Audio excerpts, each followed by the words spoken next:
So, hello everybody. As promised, Steve and I decided to do just a quick little YouTube video to give you a little further explanation as to what's been going on, and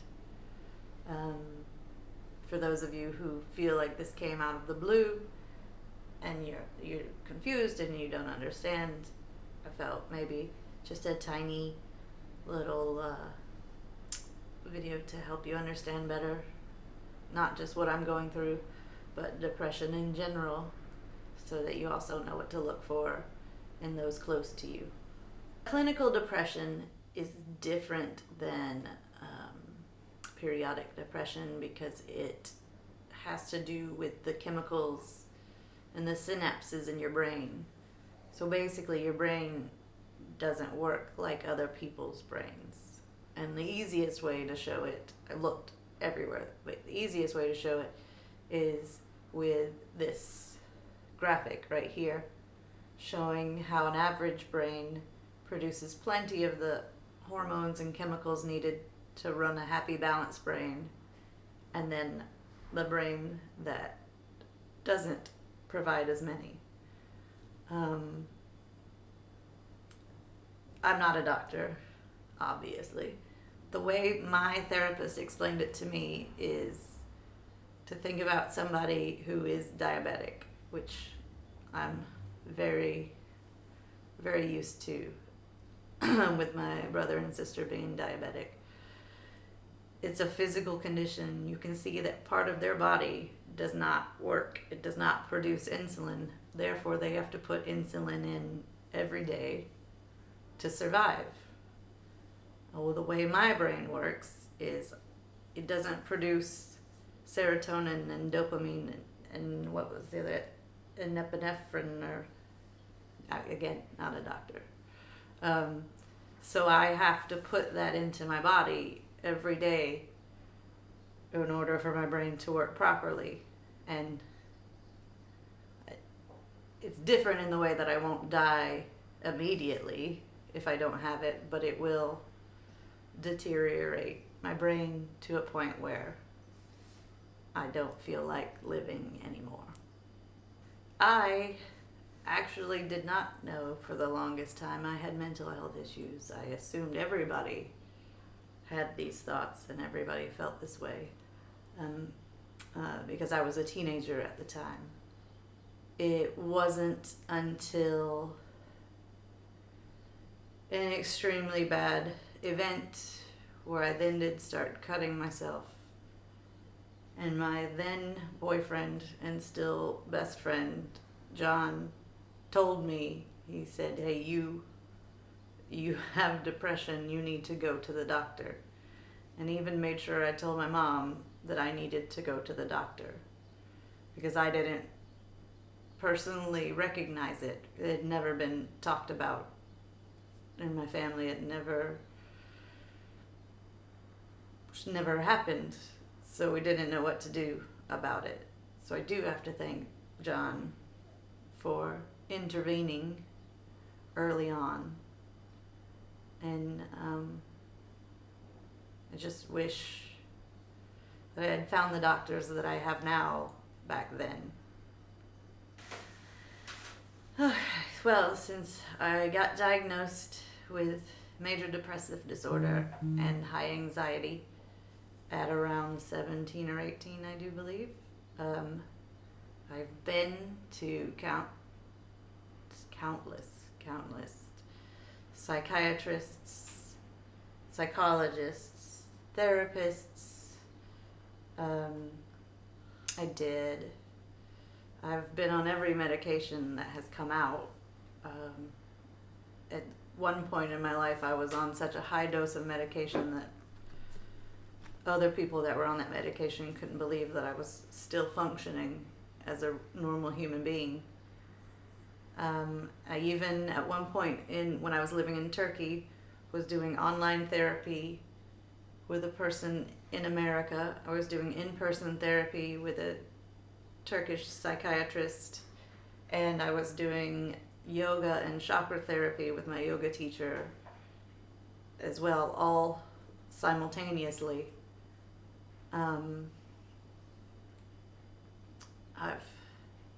I've tried meditating, I've tried tapping, I've tried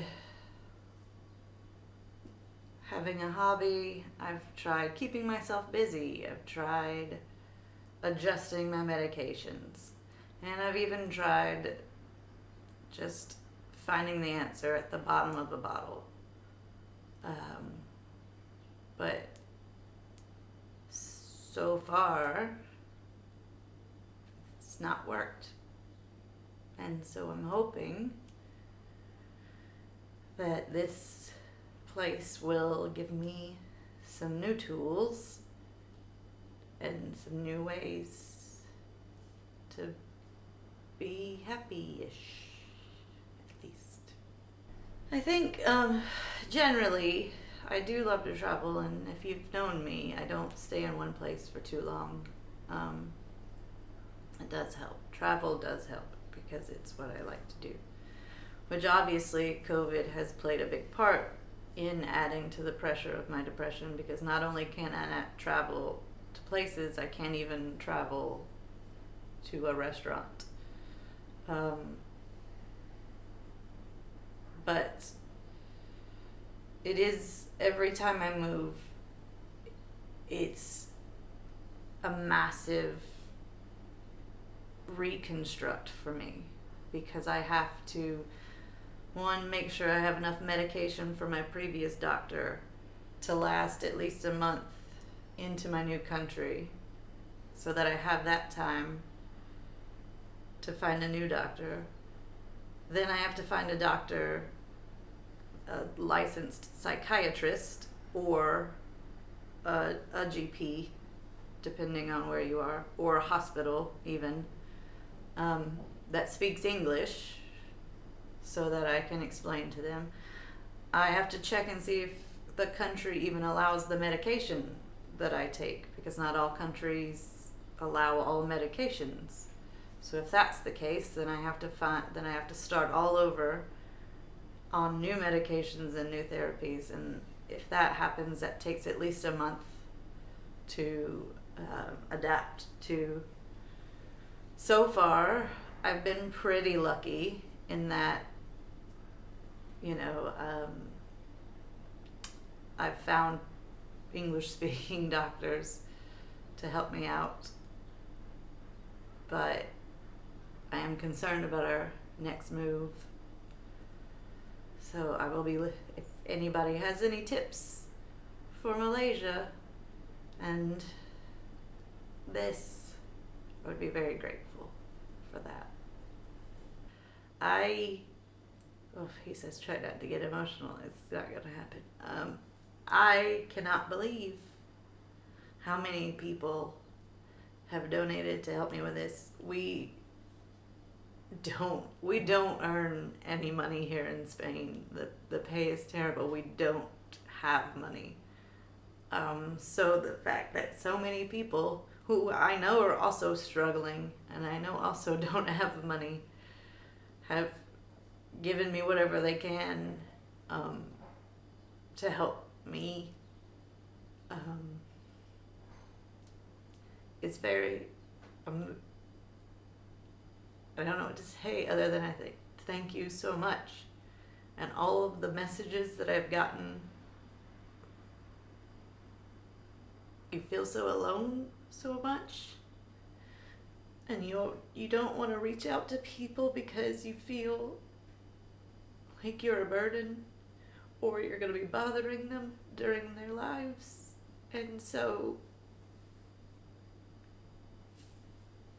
I just want to thank you for reaching out to let me know that I'm not bothering you if I say hi. I really do appreciate it so much. So thank you from the bottom of my broken, empty heart. Thank you so much for everything. Thank you. All right, well, thank you for listening to me ramble on. I have found a really nice TED Talk video that explains depression better than I did, and you can find it here. I also found a website for international suicide hotlines, so it doesn't matter what country you're in. There is a number you can call. I'm going to put it down in the description, as well as maybe a few other helpful websites. So I hope this has helped, and wish me luck.